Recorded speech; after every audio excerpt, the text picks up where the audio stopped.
Je veux juste savoir, est-ce qu'il y a deux dieux? Non, il y a un Dieu qui existe en trois personnes. D'accord. Ouais. Qu'est-ce que Alors, tu disais? non, non, j'ai compris, ouais. Donc, si dans la Bible, moi je te montre que Jésus dit que lui-même n'est pas Dieu. Ouais, vas-y, tu peux essayer de me montrer, Je peux te vas-y. montrer. Il y a un verset, je connais pas le verset exact, ok? Je peux te le trouver si tu veux. Oui, trouve-le-moi. Ne me dis pas, oh, tu connais pas tes sources. Mais trouve-le-moi, mon ami. Il faut pas juste dire les choses sans Je peux référence. te montrer. Il dit clairement, moi je vais prier à Dieu. Oui. Il C'est prie pas un à problème. lui-même. Non, il ne peut pas à lui-même, il prie à Dieu le Père. Parce que Dieu est trinitaire. Dieu est le Père, le Fils et le Saint-Esprit. Alors, quand on lit la Bible, c'est clair que Dieu est un, mais il existe en trois personnes distinctes. Pourquoi? Parce que... Tu dis quoi, toi? Qu'est-ce que tu veux dire? Genre tes études? J'ai Tes étudié, maths? j'ai étudié la théologie. Théologie, ok. Mais est-ce que tu es fort en maths ou pas? Non. Non, ok. Je simplifie alors. Si tu as un Dieu, un 100%, right? Un 100% Dieu. Comment est-ce que trois vont être Dieu en même temps dans un? Parce que les trois partagent la divinité d'un seul Dieu. Parce que Dieu n'est pas divisible. Son essence n'est pas divisible. Mais il existe en trois personnes. Trois personnes. Donc ils sont divisés. Trois personnes distinctes, mais leur essence n'est pas divisée, ils ont la même nature. Alors, c'est un seul Dieu qui existe en trois personnes distinctes. Il y a une différence entre ta nature et ta personne. Ta nature est tu es un être humain, mais ta personne, tu es une personne, OK? Mais Dieu, comme il est Dieu, il n'est pas comme sa création. C'est ça que la Bible et le Coran nous dit. Alors, c'est comme ça qu'on sait que Dieu, logiquement, peut exister en trois personnes distinctes. Alors, la nature n'est pas divisible, mais il existe en trois personnes distinctes qui peuvent se communiquer entre eux. C'est pour ça qu'on dit que Dieu est amour, parce qu'il a existé en relation avec les trois personnes distinctes qui partagent la divinité. Mais en quoi est-ce qu'ils communiquent?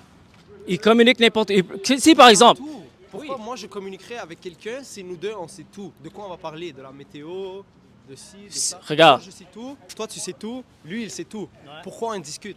Si... Si on partage le même omniscience entre nous, Je peux te répondre?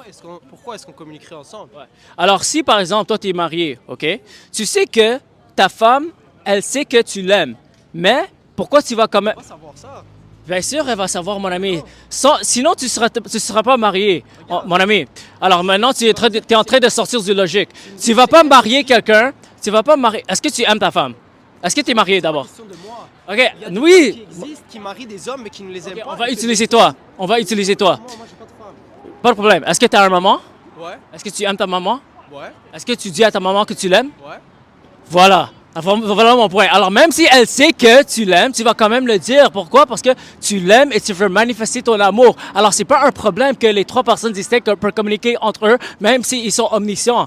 Parce qu'ils ont la nature de l'amour entre eux et ils peuvent communiquer entre eux pour partager cet amour. Alors, c'est pas un problème logique, mon ami. Donc toi tu es en train de comparer un être divin, Dieu lui-même, le Tout-Puissant, à un être humain. Mais c'est toi qui as donné l'exemple pourquoi ils vont communiquer entre eux s'ils connaissent tout. C'est toi qui as amené cet exemple. Alors, je te donne un exemple de communication. On communique. Moi j'ai pas à nommer d'humain. Moi je dis si tu as des êtres qui savent tout, ils ont rien à communiquer. S'ils veulent se dire je t'aime, ok, c'est tout ce qu'ils se disent, je t'aime, je t'aime, je t'aime, je t'aime.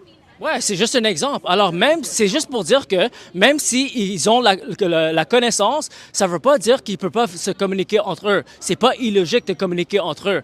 Alors c'est pour ça qu'on sait que Dieu est éternellement, Dieu est amour. C'est ça que la Bible nous dit. Mais tu ne peux pas être amour si ton amour est dépendant sur ta création. C'est pour ça que la Trinité fait du sens parce que depuis l'éternité passée, Dieu était amour parce que les trois personnes de la divinité, ils se communiquaient entre eux et ils s'aimaient entre eux. Alors c'est pour ça que c'est plus logique d'avoir un Dieu trinitaire que d'avoir un Dieu monade.